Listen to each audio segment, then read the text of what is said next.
राजपूत एकता जिंदाबाद, राजपूत एकता जिंदाबाद, राजपूत एकता। उसी टाइम उसकी जुबान खींच के उसे सड़क पे फेंक देना चाहिए था, क्योंकि महाराणा सांगा हमारे राष्ट्र का गौरव है। एक घटिया व्यक्ति ने घटिया बात कही और मैं जितने भी लोग वहाँ संसद में बैठे थे उन सबको नपुंसक बोलूँगा। जो जब उस टाइम पे क्षत्रिय समाज ने लोगों के लिए आगे बढ़ के युद्ध करे हैं, अपनी गर्दनें कटवाई हैं।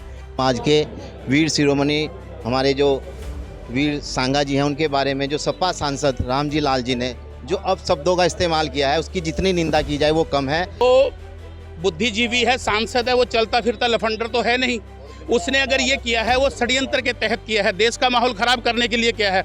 एक घटिया व्यक्ति ने घटिया बात कही और मैं जितने भी लोग वहाँ संसद में बैठे थे उन सबको नपुंसक बोलूँगा। जो हमारे राष्ट्र गौरव के खिलाफ वो 2 पैसे का आदमी, 2 कौड़ी का आदमी टिप्पणी कर गया और वो सारे सांसद अपने मुंह के ऊपर टेप लगा के बैठे हुए थे। तो मैं उन सारे सांसदों से कहूँगा वो सब नपुंसक है। उसी टाइम उसकी जुबान खींच के उसे सड़क पे फेंक देना चाहिए था, क्योंकि महाराणा सांगा हमारे राष्ट्र का गौरव है।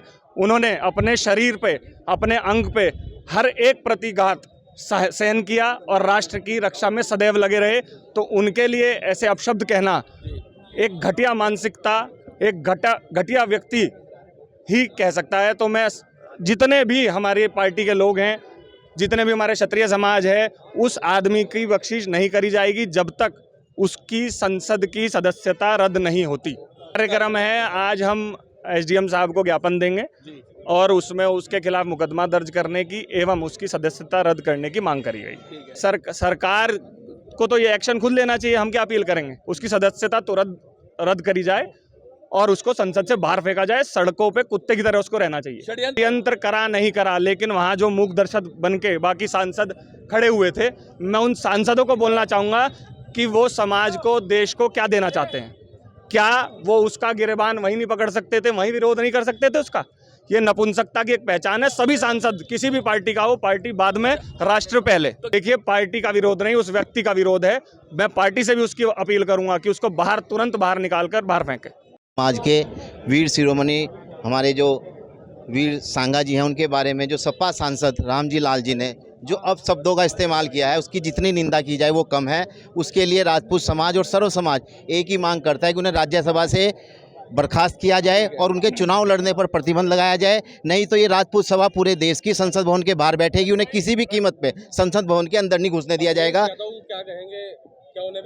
अखिलेश यादव जी को तुरंत कार्रवाई करनी चाहिए। अगर उन्हें कहीं राजपूत समाज दिखाई दे रहा है तो उन्हें कहीं ना कहीं तुरंत कार्रवाई करनी चाहिए। उन्हें सपा सांसद है जो वो, उसे उन्हें बर्खास्त करना चाहिए और कोई भी पार्टी उन्हें भविष्य में टिकट ना दे और वो चुनाव ना लड़े। ये कानूनी कार्रवाई प्रधानमंत्री से मांग करते हैं, राष्ट्रपति से मांग करते हैं कि ऐसे सांसद को बिल्कुल हर कीमत पर जेल भेजा जाए और उचित से उचित कार्रवाई की जाए। ब्राह्मण समाज, मेरा नाम राहुल कौशिक है, मैं अध्यक्ष हूँ युवा परशुराम एकता फाउंडेशन का। तो क्षत्रिय समाज के साथ ब्राह्मण समाज भी कंधे से कंधे मिलाकर खड़ा है और जो सांसद ने कहा है उसके खिलाफ तत्काल कार्रवाई होनी चाहिए थी, लेकिन नहीं हुई। तो इसके साथ हम सभी बिरादरियाँ करते हैं, क्योंकि वो राष्ट्रीय गौरव है और राष्ट्रीय गौरव पे उंगली उठाने वाले के खिलाफ NSA की कार्रवाई होनी चाहिए, मेरा ये मानना है। ये पत्रकार महोदय, ये तो सिंपल सी बात है। वो बुद्धिजीवी है, सांसद है, वो चलता फिरता लफंडर तो है नहीं। उसने अगर ये किया है वो षड्यंत्र के तहत किया है, देश का माहौल खराब करने के लिए किया है और देश का माहौल खराब करने वालों को देश में रहने का कोई अधिकार नहीं है। उसको देश से बाहर निकालना चाहिए।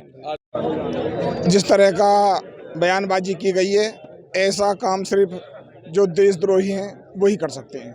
ऐसे लोगों का देश में रहने का कोई अधिकार नहीं है। वो गद्दार बताया है। गद्दार ने ना देश के लिए बलिदान बहुत दिए हैं। तो पहले तो मेरा क्षत्रिय समाज है, उसने अपने महल दे दिए, अपनी जान दे दी। 16 साल का बच्चा रण में अपना सर कटा देता था जब वो पैदा भी नहीं हुआ होगा ना, जब उसे पता भी नहीं होगा।